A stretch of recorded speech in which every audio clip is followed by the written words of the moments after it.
Welcome back. All right, if there was ever a night that anybody had to ask, why does Shannon have more than one team to cheer for? Why doesn't he just cheer for Vancouver? Oh, tonight tells you why. So, 10 games in the NHL. This is the perfect schedule. I love 10 games in a night. When it gets to 12, 13, 14, 15, it's crazy. So, Wednesday and Friday, crazy. Just saying, tomorrow night there's two, Thursday there's none. What's life without a little whimsy? All right, starting things off with Tampa Bay at home against Boston. I am wearing my Patrice Bergeron jersey because he has this 1,000 points. That does mean a video. It's Ullmark versus Vasilevsky in this one. Early press for Tampa Bay. Ullmark was sharp, had to be. The shots are 6-0 for Tampa at 4 minutes. Boston did not show up on time, but thankfully their goaltender did.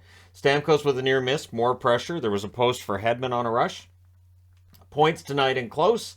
And then on their 10th shot, Tampa Bay scores. It's Paul from Stamkos and Killorn at 8:57, and the Bruins have 2 shots to this point. So, yeah, shots 10-2. All right, Kucherov is a rush. Carlo breaks that up. Bruins press. They're kept to the outside. Marchand's then denied and close. And then Krejci blasts one on a rush. McAvoy and Grzelcyk with the assists at 15:36. The Bruins then look for the lead. There was a power play for Boston at the 19-minute mark. Ullmark makes the save at the horn as a penalty's called as well. So we have a minute of 4-on-4 to start the period. Then Tampa Bay has a power play for a minute. All that gets killed off to start the second period. Bruins will go back to the power play. They would score on this one. It's Foligno from Zacha and Krejci at 5:07. And then the Bruins press, and there's a question of, is it a goal? And the answer is yes. It was Coyle from Frederick and Hall at 5:38.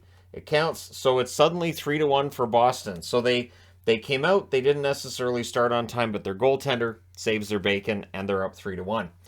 Marchand has a tipped shot held. The Bruins get a power play. That was killed off. Carlo has a shot that's held as the Bruins press, but at 15:08, Marchand scores and immediately knew what it meant. He scores from DeBrusk and Bergeron at 15:08. That's the 1,000th point for Bergeron. Marchand gets the goal and went straight to Bergeron. He knew. The players come off the bench. It was a really nice moment for Boston. And the Tampa Bay fans were appreciative as well. One thing about Boston, they're universally loathed outside of the Boston fan base. Bergeron is not. He is generally given a lot of respect by other fan bases. Not anybody else wearing Bruins colors. No. Bruins press for another. Maroon then has a chance that's held. It is 4-1 Boston after 2 periods. Third period, early Bolts power play, that's killed off. And then the Bruins get a power play and they score on theirs. It's Pastrnak from DeBrusk and McAvoy at 3:51. A total of 11 seconds later, Rudolph's Balcers scores from Maroon. So that makes it a little closer. The Bolts would press at 9 minutes. There was a power play then for Tampa. They score on it. It's Nick Paul with his second of the game from Hedman and Maroon at 10:38. Makes it 5-3. And this is where it's all Tampa Bay, and Boston's clearly hanging on here, and that always makes you a little nervous with the amount of comebacks we've seen this year. DeBrusk had a net drive defended. Tampa Bay wouldn't be able to get the goaltender pulled until 1:20 left because Boston didn't give them that time to really set up in their zone. And in the end, that helps them win this game, on top of the fact that they had the 5 goals. They win 5-3. Boston on a historic run. 17-2, one of the best point totals after a 19-game stretch to start the season in NHL history. For the Tampa Bay Lightning, they're 11-7-1 with the loss. The shots 14-7 Tampa in the first, 14-7 Boston in the second, 14-8 Tampa in the third. Final shots 35-29 for Tampa Bay. Power plays, Boston 2 for 4, Tampa Bay 1 for 3. The hits were 43-27 for Tampa, very physical game. Ullmark saves 32 out of 35. Some real highlight reel saves there. Vasilevsky, not a very Vasilevsky-like number of 24 saves on 29 shots. But Boston with some good goal scorers, and Pastrnak with a goal there, and Krejci. Yeah, I mean, there's some good goal scorers there. So, yeah, pretty impressive game. Next up, Calgary in against Philadelphia. So it was Markstrom versus Hart. There was an early chance for Bellows. That was held. The Flames press at 3 minutes. And then on a 2-on-1, they open the scoring. It's Huberdeau, who's definitely heating up. From Coleman at 4:43, the Flyers would try to answer. In fact, the shots are 6-2 for Philadelphia at 7 minutes.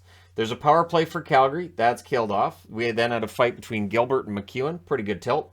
And then at 13:51, Dubé makes it 2-0. He scores from Coleman and Weegar. So Coleman with a pretty good game tonight. But Philadelphia answers less than a minute later. It's Lazinski scoring from Hayes and Noah Cates at 14:43. The Flyers would then get a power play. There was a shorthanded rush by Trevor Lewis. That was saved. That power play's killed off. So after the first period, it is 2-1 in favor of Calgary. Second period, good early back and forth, not very many whistles, and there weren't a ton of shots in this period, but Anderson would put the Flames ahead by 2 from Hanifin and Mangiapane at 3:29. The Flyers would press at 5 minutes. At 9 minutes, the shots are 5-2 in favor of the Flyers. The Flames pressed with 9 minutes left. There was a power play for Philly. Really strong play by Backlund during the shorthanded time, and they killed that off. And as Lucic comes out of the box, he gets an opportunity he was denied. It is 3-1 Calgary after 2. Third period, early power play for the Flames. Huberdeau's denied and close. The power play's killed off. The Flames get some pressure after. The shots are 3-1 in favor of Calgary at 6 minutes. But at 8:03, Farabee gets a goal to get this one a little bit closer. Dubé then can't bury one in close with 7:44 left. The Flyers get a power play. And this is kind of the game here, right? Because they're down by 1 at this stage. Good chances for Philly, but it's killed off. Rooney was then denied in close. Goalie pull with 2:30 left. Allison nearly tied it. Farabee nearly tied it as well. And then it's Coleman from the other end of the ice. He scores at 18:09 into the empty net. And then at 19:23, also into the empty net, it's Lewis from Tanev and Lucic. So your final score is 5-2 for Calgary. They go to 9-7-2 with the win. Philadelphia drops to 7-8-4 with the loss. They've now won 2 of their last 11. Your shots, 9 apiece in the first, 6 apiece in the second, 15-10 Calgary in the third. Final shots, 30-25 for the Flames. Power plays, Calgary 0 for 2. Philadelphia 0 for 3. The hits, 31-24 for Philadelphia. Markstrom, good game for him, 23 saves on 25 shots. Hart played well too, but again, he's not getting goal support, saves 25 out of 28. And so there you go. If you're a Flyers fan, I think you see the writing on the wall, 7 wins in their first 19. And so we'll see how quickly Tortorella becomes kind of animated in the post-game press conferences and just how animated he's going to be and how quickly he ends up in a news video for something he says. It's got to happen soon, right? All right, next up. The Oilers in against the New Jersey Devils. Make it 13. If it was not for Bergeron's point streak, or him hitting the 1,000 point mark, the streak by the Devils would definitely have meant I wore Devils gear. I'll say this, if they win that 14th in a row, I'll wear Devils gear after that game. It's Skinner versus Vanacek in this one. Howell fires one wide on a rush. The Devils would get a power play and they score on it. It's Jesper Bratt from Hischier and Hughes at 2:25 as a one-timer on a rush, and it's their first shot on net. Tatar then fires one high on a rush. The Oilers get a power play. The Devils didn't let them get set up. That was killed off. Pressed by the Devils at the half. However, the Oilers would go back to the power play, and they score on this one. It's Draisaitl from McDavid and Bouchard at 13:02. Bouchard then had a blast that was blocked. There was a near miss for Sharon Govich in the final minute. It's 1-1 after 1. And the Oilers will take that. Not only that, but they outshoot the Devils in the first period. In fact, the Oilers outshot them in this game. It is a rarity for New Jersey to get outshot. Second period, early press by the Oilers. McDavid has a net drive that's held, but it is Mercer that gets the lead back for New Jersey. Scores from Hischier at 5:15. Skinner was out of position, and so he misread the play, and Mercer was happy to bury it. Oilers try to answer, but at 8:45, New Jersey adds to the lead. It's Severson from Hughes and Bratt. The Oilers would then press with 9 minutes left. Bratt was denied as the Devils press. We then get a power play for New Jersey. That's killed off. The Oilers get a power play. It was killed off too. And then one of those fluke plays. Puck goes into the bench. It caught Jack Campbell in the face. He has a nose injury, so it could be a broken nose. And it's that kind of luck right now for the Oilers, right? Campbell, I understand he hasn't been playing that well, but the emergency backup goaltender had to get dressed and get ready because you never know. Third period, the Devils press at 2 minutes. Momentum for the Devils. However, at 4:52, Edmonton scores against that momentum. It was Nugent-Hopkins from Puljujarvi and Ceci. The Devils would press to answer. Ryan Nugent-Hopkins missed high on a net drive. And then at 7:07, Tatar on a rush scores from Mercer and Hischier. So that gives the 2-goal lead back to the Devils. McLeod then had a rush, was poke-checked on that. McDavid had a wraparound attempt. That was saved by Vanacek. Graves has a rush chance that's held, and then it's Sharon Govich, who continues to heat up, scores from Zetterlund at 14:45. The Oilers would get a power play after that. That was killed off. and then the Devils had a power play to close it out. Your final score is 5-2 for New Jersey. They're 16-3 on the season. The Oilers 10-9 on the season with the loss. Your shots in this one: 11-5 Edmonton in the first, 12-7 New Jersey in the second, 12-11 Edmonton in the third. Final shots 30-28 for the Oilers. Power plays: Edmonton 1 for 4, New Jersey 1 for 3. The hits: 20-18 New Jersey. Skinner saves 23-28. Vanacek 28 saves on 30 shots. So yeah, we'll see how Campbell's doing. Probably we'll know by tomorrow. And B, for the Oilers, it's another frustrating loss. How many times can New Jersey beat a Canadian team, though?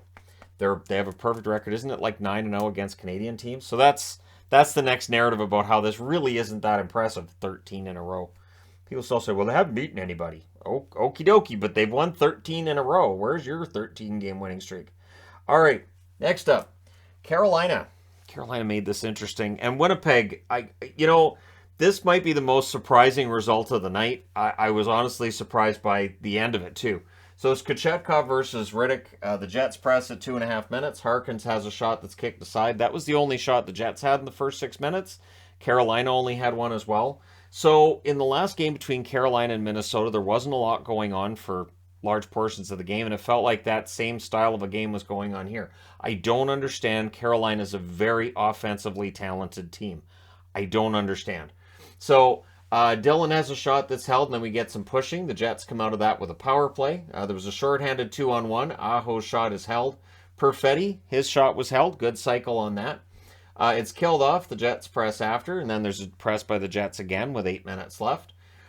Shea has a shot deflect high. The Canes press with 2 minutes left, but then at 18:34, it is Dubois on a break from Wheeler. He wired that one. So no chance for Kochetkov there. With 35 seconds left, the Canes go to a power play. So that rolls over into the second period.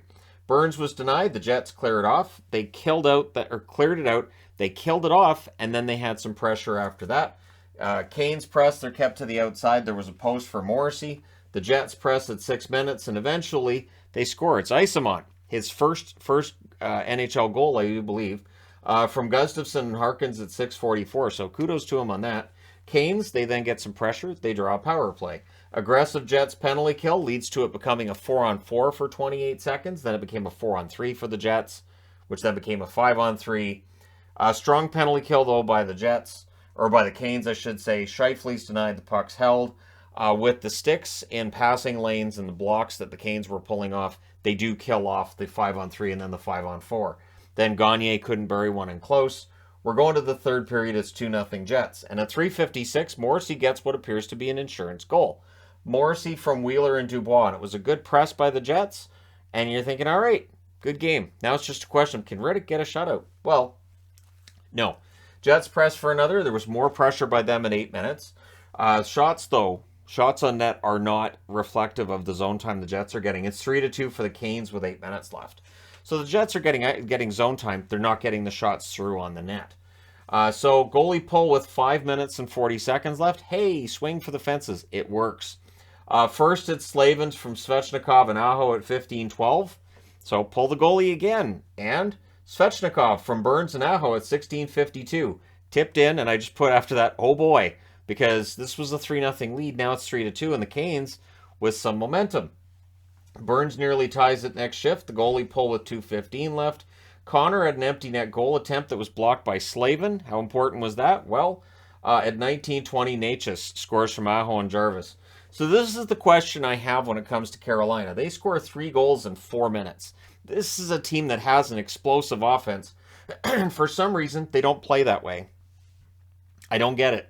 I still think Carolina could put up goals with any team in the NHL, and they just don't play that style of hockey. I've talked about it since last year's playoffs. I think it's part of the reason they didn't go further in last year's playoffs, and here we are again. So we go to overtime because Winnipeg blew a 3-goal lead with 5 minutes left, which just left my jaw on the floor. Canes controlled early. Scheifele was then denied on a net drive. Jarvis fires one wide on a rush, and then on a breakaway. Morrissey was really smart on this. So Dubois gets the puck, and Morrissey understands, I got a shot here. So he gets to center ice, and Dubois sees him and fires it to him. Morrissey gets the goal on the breakaway at 2 minutes and 10 seconds and proves he's one of the smarter defensemen in the league. They win this one 4-3. They survive it. In overtime, they go to 11-5-1, wearing those beautiful reverse retro jerseys. And for Carolina, they drop to 10-5-4. So another overtime loss for them. Your shots are 8-7 Winnipeg in the first, 11-8 Carolina in the second, 8-4 Carolina in the third. Before in the overtime, Winnipeg outshoots them 3-1, including the shot that matters. Final shots 27-23 for Carolina. Power plays, Canes 0-2, Winnipeg 0-3. Hits 18-16 Carolina. Kochetkov saved 19 out of 23. Riddick saved 24 out of 27. And yeah, I mean, it was an entertaining game. Didn't expect a 3-goal lead to be blown like that, but here we are. All right, next up, the Islanders in against Toronto. And this was one of those comebacks that, you know, Toronto's going to look back on. And I think Sheldon Keefe saw it coming. So Sorokin versus Shalgren, early jump for the Leafs. The Leafs press at 3.5 minutes. Sorokin holds. The Islanders get a change out of that because they were under siege at that point. There's a post for Nylander and more pressure by the Toronto Maple Leafs. Pajot has a rush chance saved. That was the first shot for the Islanders. Toronto had 7. So Sorokin's keeping this one scoreless, much like Ullmark was over here for Boston. Palmieri then had a rush that was saved. The Islanders press. Eventually, they get on the board first. It's Dobson from Aho and Barzal at 15:21. It went off Kampf in front of the net. And that was after a brief press by the Islanders. So it's about being advantageous with your opportunities. 2:05 left. The Islanders get a power play. The Leafs did kill that off. So it's 1-0 Islanders after the first, even though Toronto had the first 7 shots. Second period. Leafs press at 2.5 minutes. They would end up getting a power play. They score on it. It's Tavares from Nylander and Marner at 4:49. So that ties the game. The shots are 5-3 for Toronto at 6 minutes. The Islanders then press with 9 minutes left. Yarncroke was denied as the Leafs press, and then Matthews gets his 9th of the season from Liljegren and Sandin at 14:06. So it's 2-1. The Leafs then press for another. Barzal has a rush that's defended. Beauvillier had a rush chance that missed wide. And after the second period, it's 2-1 Toronto. All you got to do is just bring this home, right? Third period. Palmieri and Riley had a collision. It was kind of a scary-looking collision, but both players got up and skated off. Shots are 3 apiece at 4 minutes. Giordano's denied. The Leafs would press. Pajot prevented a goal during that period of time. Romanov has a blast that deflects wide. The Islanders press at 7.5 minutes. We then had a fight I didn't see coming. Wahlstrom versus Sandin. Cool. I'm glad to see Sandin drop the gloves and Wahlstrom drop the gloves. But at the same time, do you want these guys to potentially get hurt? If you're Toronto and you're already missing all of your defensemen, and if you're the Islanders and you need goals, well, Wahlstrom's got some pretty good hands. I don't know that you want him using those for fighting. But anyways, that happened. Leafs get a power play. Marner's denied and close. That's killed off. Matthews has a rush chance that's saved. There was a near miss for Bailey. He just really, I don't want to say choked. I think I just did. But anyways, the Leafs ice it. Malgin then had a tip shot that was held. There's a near miss for Engvall. The puck goes the other way. Bailey gets a goal at 17:02. So after the miss earlier in the period, he made up for it. He ties the game. We're going to overtime. Leafs control it early. There was icing for the Leafs. That is so rare in overtime to see an icing call. That shouldn't happen. You're supposed to be ragging the puck, especially the Leafs talk a lot about, puck control and puck possession, and it just didn't feel very Leafs the way they did that. Keefe was seen shaking his head at that point too, and I thought he knows they're going to blow this. So Pajot's denied on a turnover. Marner with a turnover, and so that's a turnover after the Pajot turnover, and it's like, okay, stop turning the puck over. However, on one of those turnovers, Beauvillier scores from Nelson at 1:56, scored it on a rush. So the Islanders win this one 3-2 in overtime. They go to 12-8 with the win. Toronto 10-5-5 with the overtime loss. So you're stuck in this position where the team has 25 points in 20 games, which is on pace for 100 plus. But they've won 10 out of 20 games. So glass half full, glass half empty. If you're a Toronto fan, you can pick either side. The shots in this one, 9-7 Toronto in the first, 13-8 Toronto in the second, 10-7 Toronto in the third. The Islanders had both shots in the overtime. Final shots, 32-24 for Toronto. Power plays, the Islanders 0 for 1. Toronto 1 for 2. Hits, 51-21 for the Islanders. Sorokin saves 30 out of 32. Shalgren saves 21 out of 24. And for Toronto, they got to pick it up and get ready for the next one. That being said, I need to change boards. All right, so back-to-back games between Anaheim and St. Louis tonight. Well, Anaheim showed a lot of fight. I don't think they wanted to go down in both games against St. Louis. I mean, in the end, the score's not entirely different, but it was a different game. It felt different. So it's Gibson versus Binnington again. Krug out of the lineup. Parayko back in. It takes 11 seconds for St. Louis to get on the board. It's Acciari from Shen, obviously the first shot of the game. I believe it's the second fastest goal to start a game in a St. Louis game. I think 8 seconds is the record. I'm trying to remember who had that, but I'm pretty sure 8 seconds they said was the record. Blues press at 2 minutes. Zegras has a chance to deflect out. Shots are 8-5 for the Ducks at the half. The interesting thing is the Ducks were getting more shots, but the zone time seemed to favor St. Louis. So St. Louis always seemed to have the puck in the Anaheim zone, and yet Anaheim was ahead in shots. Shen has a net feed that's cleared out. The Ducks would press with 2 minutes left, and eventually they do get a goal. It's Fowler from Lundestrom at 19:42. So it's 1-1 after the first, and Anaheim outshot them. It still felt like St. Louis was the better team. Second period. Early power play for the Blues. Ducks don't let them set that up. That's killed off. Shots are 6-4 for the Ducks at 6.5 minutes. Kyrou was denied on a 2-on-1. The Blues get a power play. Falk has a shot that's blocked. The Ducks cleared out. That's killed off. Falk was then denied in close. The Blues press with 8 minutes left. Barbashev was denied in close, but after 2 periods, it's still 1-1. Third period. Ducks press. That draws them a power play. They cycle. Acciari would clear it out. There was then a short-handed break for Buchnevich, and he just lost the handle on the puck. It happens. When it happens to an NHLer, obviously there's a lot of people watching, but yeah, it happens. It's easy to do that. So that's killed off. There's 2 shots on that. The shots are 2-1 for the Ducks at 8 minutes. So through 8 minutes, no shots, 5-on-5 for the Ducks, and just 1 for St. Louis. Things get brawly as the Blues get a penalty. The Ducks still end up getting the power play out of that. I didn't know how nobody else got a penalty there, but hey, I guess punching's not always roughing. Blues don't let them set up early. Zegras then had a shot that was held. Terry has a chance to deflect wide. They did kill that off. Buchnevich has a shot that's saved as now the Blues are pushing. Shen fires one high. The Blues press. That draws them a power play. Kyrou has a shot that's tipped wide, and then Falk. He scores from Thomas and Kyrou at 15:47. That puts St. Louis ahead 2-1. Terry then nearly ties it. Goalie's pulled with 1:50 left. With 32.6 seconds left, the Ducks call a timeout. Whatever they discussed, don't matter. Acciari hits the empty net from Buchnevich at 19:41. Your final score is 3-1 for St. Louis, who are now a ridiculous 10-8. They've won all 10 of those games on 2 winning streaks, and the 8 games were on a losing streak. It is bizarre, but they're above 500 by 2 games. For the Ducks, 5-13-1 with the loss. They continue to trail everybody.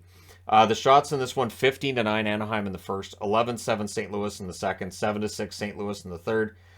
Final shots 28-27 for the Ducks. Power plays, Ducks 0 for 2. St. Louis 1 for 3. The hits 23-13 St. Louis. Gibson saves 24 out of 26. Binnington saves 27 out of 28. So another good game for Binnington. St. Louis does win both games against Anaheim. And I don't know if winning both games against Anaheim tells us a lot about St. Louis at this point, but I mean, they didn't fall into a trap. They didn't lose the games against Anaheim either. So there's that perspective. Next up, Arizona and Nashville. This ended up being a far more interesting game than I think it should have been. So Ingram versus Saros in this one. Early power play for Nashville. Granlund has a tip that's saved. That's killed off. The Preds go back to the power play. It's killed off as well. But then the Predators get their third power play. And these are all rapid fire. Like, it's not like there's anything I could have put in between those. It's just back to the power play. The third one is the one that they score on. It's Granlund from Forsberg and Yossi at 7:04. Then Keller's denied on a fast break as the Coyotes try to answer. Pressed by the Predators at 8.5 minutes. The shots are 8-4 for Nashville with 8 minutes left. McDonough shot blocks, clears it out. Coyotes are starting to gain some momentum. We then had a fight between Josh Brown and Cole Smith. Fabro has a net feed that's blocked, but after the first period, it's 1-0 Nashville. Second period, Schmaltz is denied on a rush. Duchesne has a rush chance then that's held.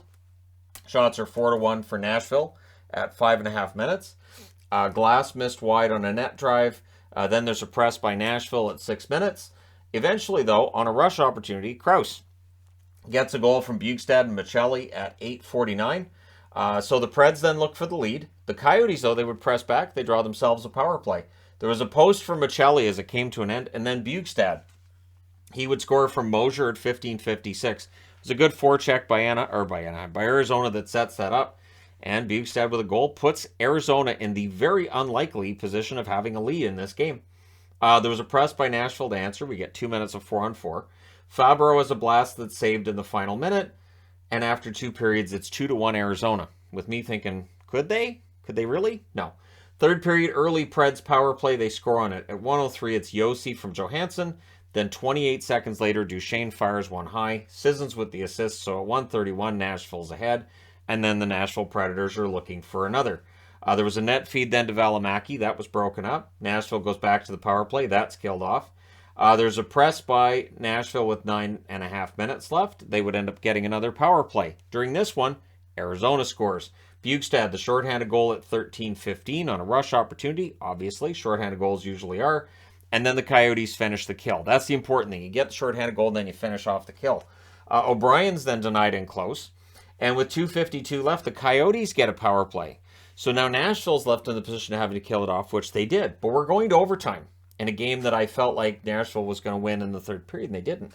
Preds controlled early. Johansson's denied. There was a crossbar then for Josi. Nashville gets a power play. They had a lot of opportunities. Couldn't beat Ingram. And so the power play's killed off, and we go to a shootout. It takes until round 7 for the winner to happen. Glass ends up getting the winner. So your final score is 4-3 in the shootout. Nashville goes to 9-8-2 with the hard-fought shootout victory. For Arizona, no shame here. 6-9-2 with the shootout loss. The shots in this one, 12-11 Arizona in the first, 13-6 Nashville in the second, 13-9 Nashville in the second, 8-0 Nashville in the overtime. Final shots, 45-27 for the Preds. Power plays, Arizona 0-2, Nashville 2-7. The hits, 34-24 for Arizona. Ingram saves 42 out of 45. Saros, 24 out of 27. So Connor Ingram, in his return to Nashville, played pretty darn well. I would say he acquitted himself quite nicely. All right, next up, Colorado in against Oettinger. Yeah, I said it right. Oettinger. It's the Dallas Oettingers. Because without Oettinger, this would have been an ugly one tonight. So it's Georgiev versus Oettinger. Shots are 1-0 for the Avs at 4 minutes. It was a tentative start by both teams. Stars get a power play. The Avs don't let them set it up. There was a shorthanded Cogliano chance that was saved. The Stars get chances late, but it's killed off. The Avs then draw a power play, and Makar scores his 200th point, so he's only 800 behind Bergeron. From Rantanen and Lehkonen at 10 minutes and 10 seconds. But Makar scoring those 200 points, the fastest defenseman, I think, in NHL history to reach 200 points. It's a whole other discussion for a whole other video sometime. But yeah, Makar, he's pretty good. Shots are 7-4 for the Stars with 9 minutes left. O'Connor, then at a rush that was defended. Stars press with 6 minutes left. Compher was denied. The Avs would get a power play. That was killed off. We're going to the second period with Colorado up 1-0. The shots are 4-1 for the Stars at 4.5 minutes. Manson versus Benn took place. That was a good tilt. I also don't know if Dallas wants Jamie Benn necessarily dropping the gloves right now. He's playing really well offensively and a broken hand, which does sometimes happen in a fight. It wouldn't help. Things get punchy at the Avs net. These teams are division rivals, and they know it. Stars come out of all that with a power play. And then there was a review to see if it was a goal. So there's a puck crosses the line on the play, and the question was, is it a goal? They decide yes, even though the net comes off, that it was a Colorado player that pushes Robertson in that pushes the net off. So Colorado can't even challenge for goalie interference. They might have wanted to, but Robertson gets the goal from Delandry at 5:33, so it counts, and there's no power play to be had. The Avs then get a power play. That was killed off. The Stars cleared out after. The Avs press at the half, and in the final minute, the Stars with some pressure, but it's 1-1 after 2. Third period. Newhook would bury a rebound at 2:06 to put Colorado ahead. Rodriguez and England with the assist there, and then the Avs press for another. The shots are 4-1 for the Avs at 5 minutes. This is where Oettinger is really doing everything that he can in order to make sure this game doesn't get completely out of hand. Lehkonen's denied. The Avs go to the power play. The Stars killed it because Oettinger killed it. Avs press at 8.5 minutes. They go to their 5th power play. McKinnon fires one wide. That's killed off. The shots are 10-2 for the Avs with 7 minutes left. It was all Oettinger. And I thought, they don't tie this, I'm going to be really upset because Ottinger's giving them a chance. 4 minutes left. More pressure by the Avs. The goalie would be pulled with 1.5 minutes left. Miller hit the outside of the net, and then Robertson hit the net. He scores from Hintz and Miller at 19:34. It's a tie game. Surprised me, but it's a tie game. In the overtime, the Avs controlled early and throughout the whole thing, basically. McKinnon has a chance that's held. The Avs get a power play. Lehkonen with a near miss, and McKinnon had a shot that was held, and we're going to the shootout.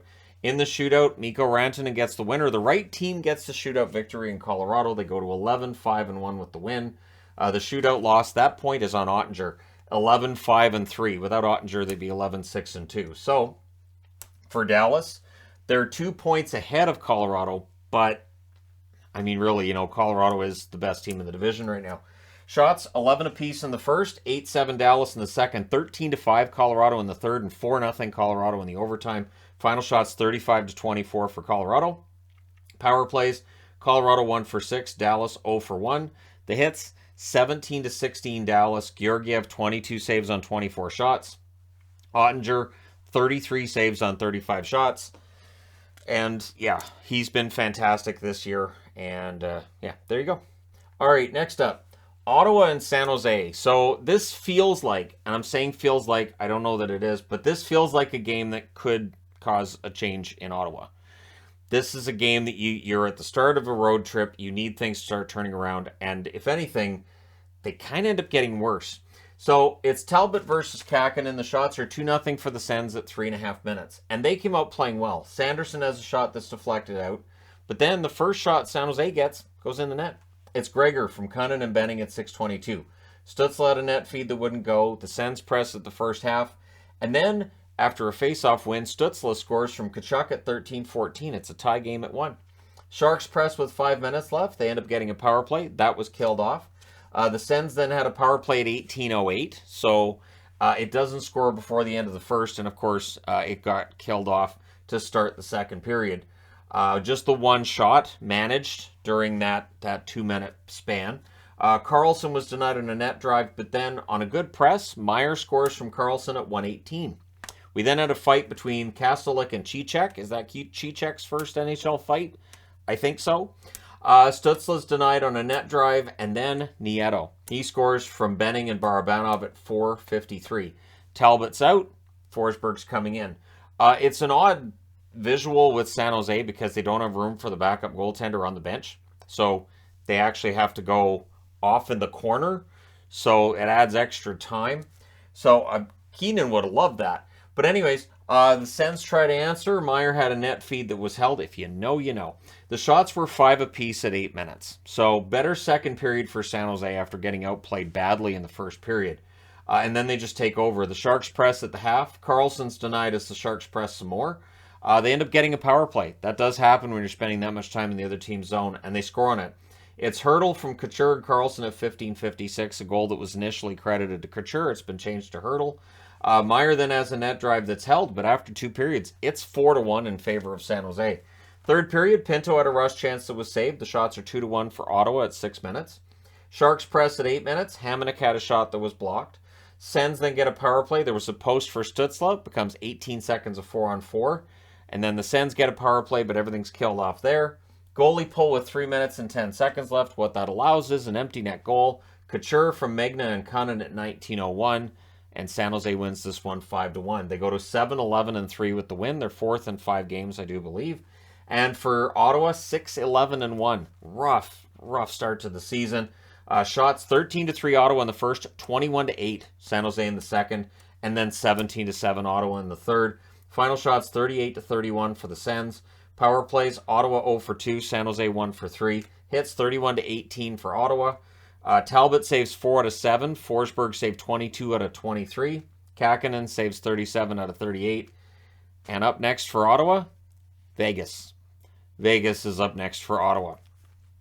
So, speaking of Vegas, how did they do in Vancouver tonight? I wonder.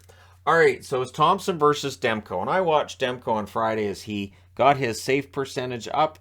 And I watched tonight as it dropped back off. So, good early jump for the Canucks. The shots are 5-2 in their favor 4 minutes in. Net feed to Eichel was blocked. Smith had a rush chance that was held. Demko, sharp as Vegas is pushing. Vegas gets a bunch of shots, and Demko's all over it. Near miss for Bear as the Canucks press. The shots are 12-6 for Vegas with 7.5 minutes left. Canucks score, but it's offside, so no goal. Kuzmenko had a rush chance that's broken up. Vegas presses. Demko saves. 1:56 left. Vegas gets a power play. They do not score on that. Rolls over into the second. Just 4 seconds do, so that's killed off. The shots are only 1-0 for Vancouver at 5 minutes. And this is kind of how you have to play Vegas. You kind of have to keep them in neutral. They don't. Demko, or Marchessault had a rush chance that was saved. Demko was almost caught out of position. Myers saved a goal there. Kolasar has a rush chance that's held. Miller had a rush then that was gloved and held. And then Kuzmenko opens the scoring. He scores from Besser and Hughes at 11:48. Myers was there, didn't touch it. It looked like it was Myers' goal initially, but it's Kuzmenko's.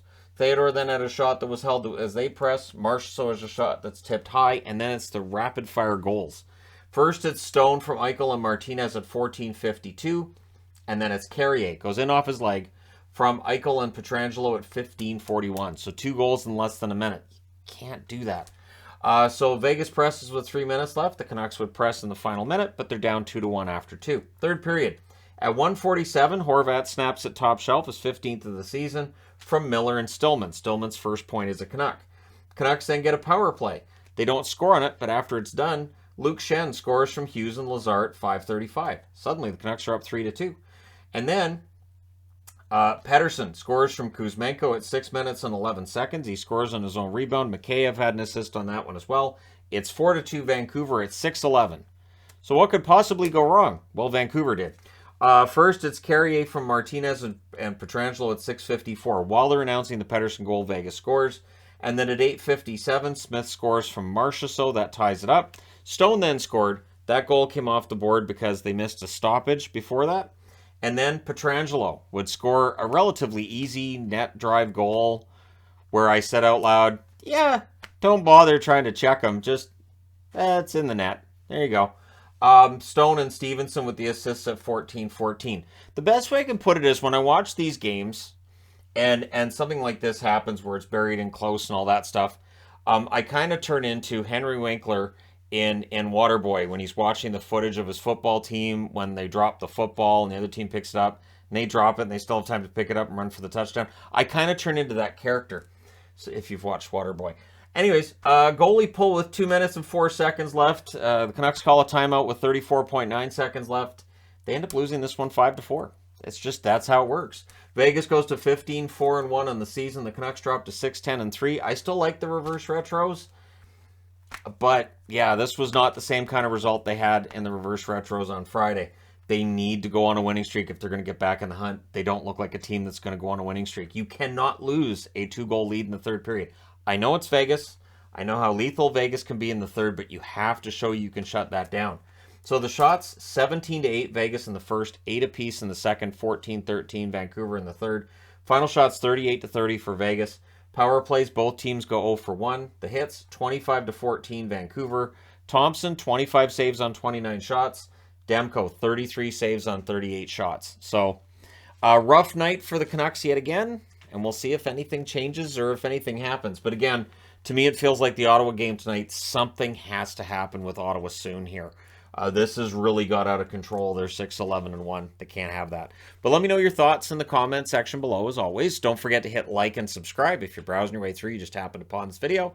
Thank you guys so much for watching, for all your support. I will talk to you again soon.